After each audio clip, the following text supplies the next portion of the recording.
Hey Virgo, welcome to the Smudge Room. I'm Jamie, and this will be a general read for Virgo, Sun, Moon, Rising, and Venus. I'm using two decks, well, technically three decks. Fairies, as usual, and then I've got the Osho Zen Tarot, and then I've got the Wild Unknown Tarot. And I'm just kind of, I don't have a game plan. There's no method to my madness at all. So let's get me caught up on what's new in your world. What is happening for Virgo?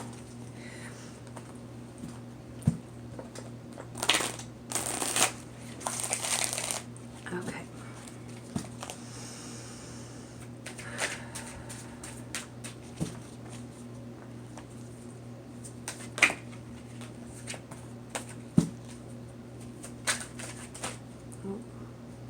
Got past lives. So you could be dealing with something that is,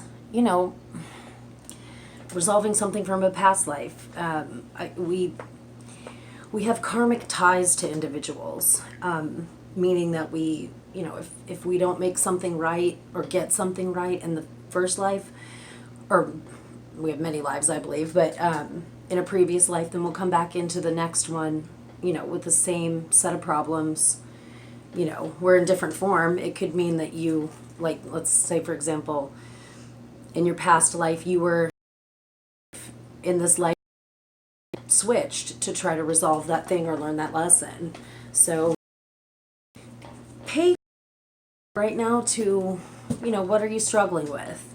And just reevaluate. Let's find out what if we can find out anything more about that.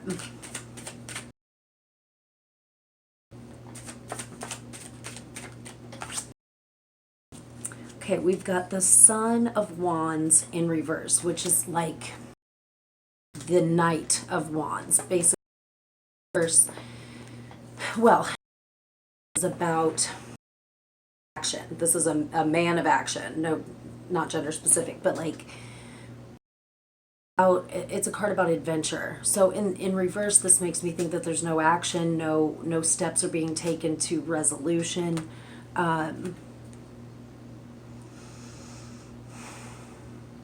Let's pull another. I'm gonna pull from this deck and see. Oh, there we go. Okay, we've got the Burden. Okay. Oh, one more from here.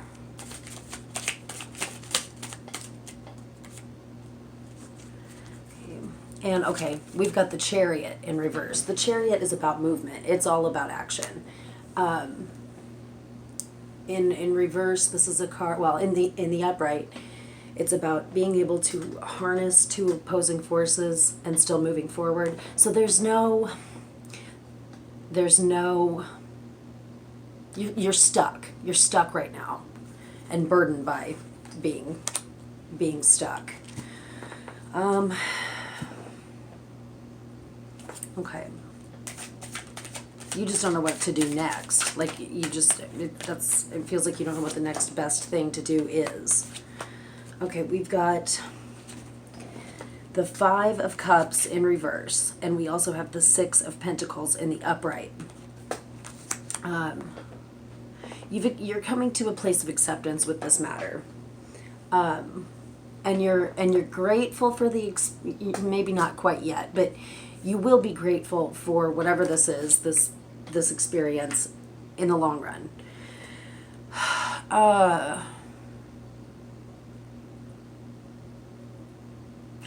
Let's find out about the individual or individuals involved in this, whatever this matter is. Maybe to give me a more clearer picture so I can give you better advice.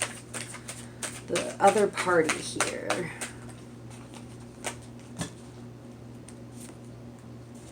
Conditioning. Okay, I'm going to pull one more. This is hold on. Okay, we've got morality and conditioning. This is like the Queen of Swords. It's about having a clear set of values and not deviating from that. I think that this person expects you to follow a set of rules that they follow for themselves. And maybe you're resisting that, which is understandable. Like, they want you to kind of have the same rules. I don't know how else to describe it. Like, you need to live by your own set of rules. You know, that's not for them to determine. I don't care if they're husband or parent, whoever they are for you. You know, that's your call. It's your life. Let's pull some of these for them. Wow. Okay, we got the Four of Swords in reverse, which is about being really fed up, being tired, not wanting to try anymore. And it's, you know, it came out for them. But I think you feel the same way. Okay, we got the Two of Wands. This is about planning. Like, there's no action yet because there's no next step. Like, and you start. But I think that they've maybe started to make their own plan. Let's pull another.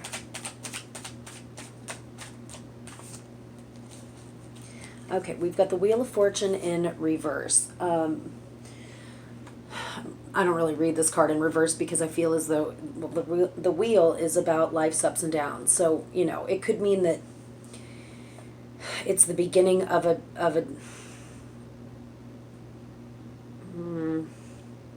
maybe something kind of negative for them, because there's a lot of feelings surrounded by this person.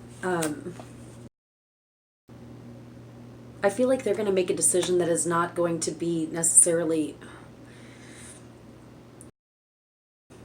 and it's going to affect them in a bad way.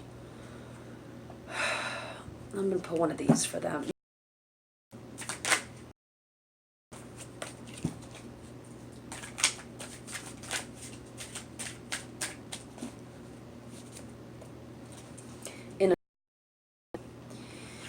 It's kind of this is like having childlike trust. It's really beautiful. I'm going to pull one more. Well, I'm going to pull some of these to see what we're dealing with in regard to this card. Let's clarify. We've got the Son of Swords in reverse. So,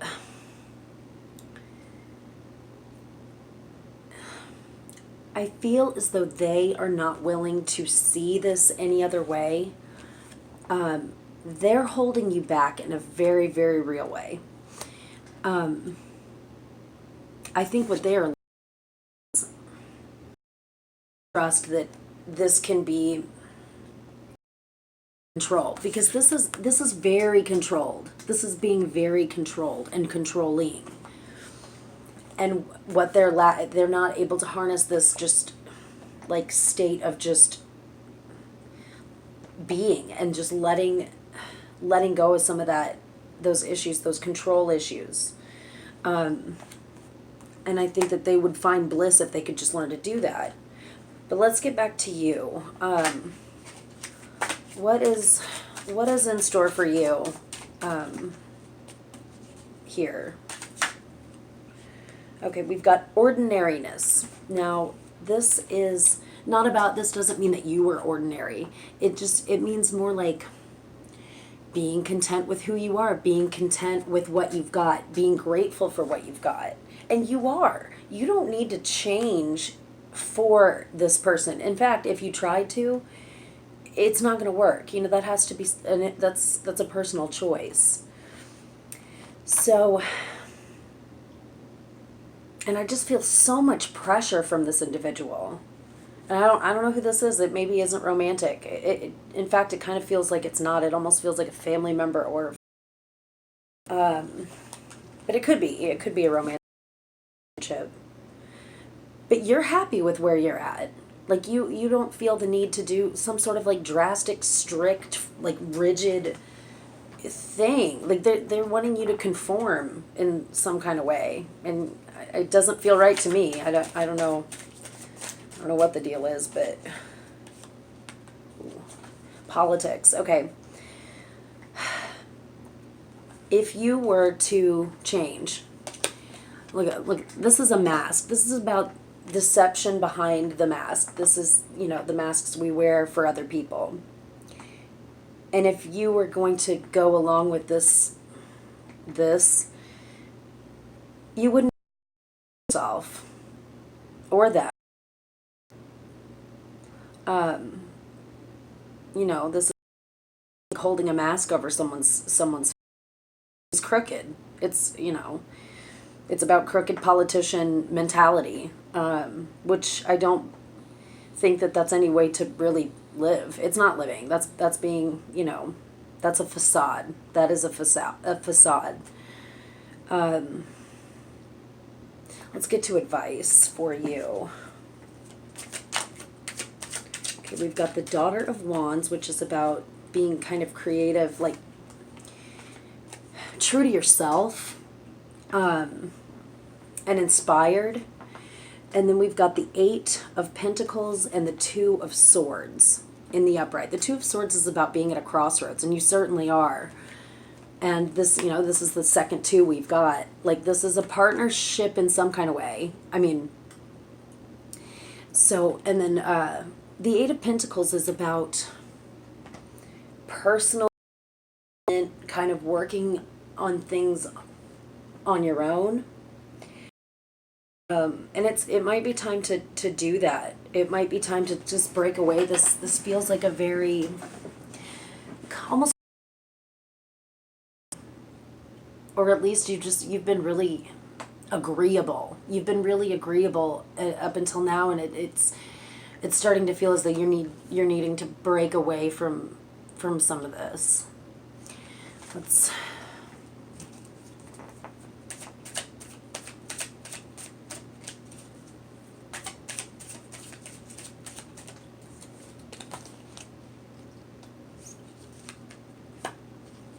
We got the Ten of Swords in reverse. The Ten of Swords is about finality. And so this is an individual has all these swords in their back, right? In this case, it's a bull. Anyway, the reason that they were stabbed in the back is because you get the impression they were running from something. So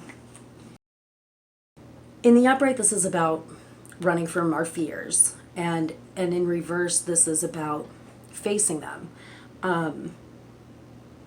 Either way, it's about finality. It's about something not being the way that it used. It's permanent change, but not necessarily like the way that they're wanting you to change. This can't go on this way.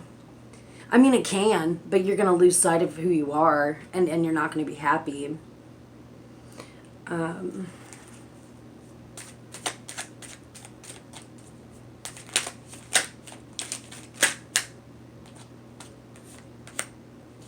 Daughter of Pentacles. Yeah, you've got an opportunity here to learn. I see the Daughter of Pentacles is like the student of the deck. It's a really like beautiful.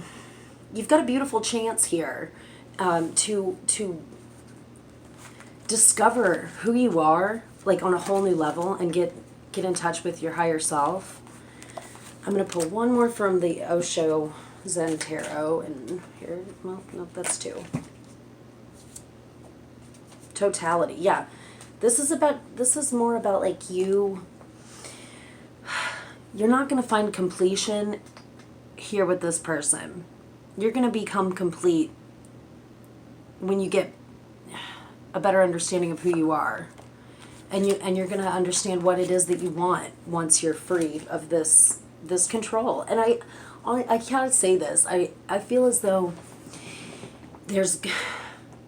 there's a chance, if this is romantic, I feel like there's a chance here, but this person also has to be on their own for a little bit to see what it is that they're doing and how unfair it is to you. And they're not going to end it, you know. They've kind of got, they have their cake and eat it and can eat it too right now. Like they've got no reason to change. And you know, I don't know. You shouldn't change for anyone unless it's something you want. Let's do a fairy oracle for you guys. Oops. Here.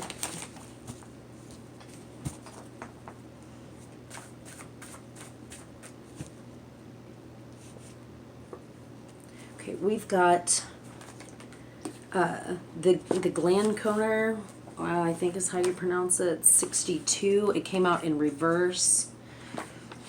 And okay, so this is a card 62, if that means anything, or the number 8, if that means is significant to anyone.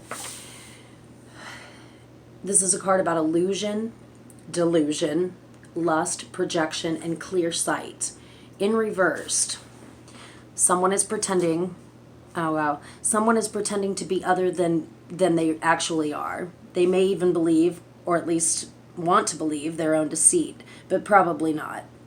This pretense may be because they want to please others, because they lack moral strength to present themselves and their ideas honestly, or because they simply hope to gain an advantage by fooling others.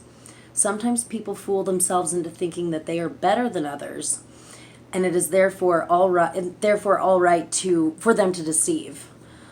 Although that is invalid logic, it is not common. Vanity can be involved here. False words like unmeant apologies may arise, or we may claim that something means little to us when in fact it means a great deal. The others involved in the situation need to wake up and notice what is really happening instead of allowing themselves to be fooled. The situation needs to be handled with care, lest the awakening have a very explosive destructive effects. If the pretender is the querent, she urgently needs, or he needs to urgently begin to present their true self and their true ideas before things get much worse, as they certainly will, with the ensuing cries being even more devastating. This is the time to call upon honesty, and I love the honesty card so much. It's my favorite in the whole deck. And you know, it's you need to be real with yourself. And you need to be real with this individual about what it is that you want. And maybe you need to sit for a while and really think about what that is. Like, what is it that you want? If you had a magic wand and could change it now, sorry, I'm looking for that honesty card. If you could change it to be any way that you want it to be, what would that look like for you? Oh, I wish I could find that card. I love that card. I felt compelled to show it to you, but I can't find it. But hold on, one more thing. Damn. It'll be the last card I look at, I bet. Well, I don't see it anyway. Oh, there it is. I love this. I mean, this is just someone who, like, I don't know why I felt compelled to show that to you. I love it very much. Okay, guys, that's all I got for you this week, or this month. I don't know, my reads aren't date specific, and they're really too random for my liking, and I'm trying to be more consistent, but you know. Okay, well, I love you guys. Take care, and I'll see you next time. Bye.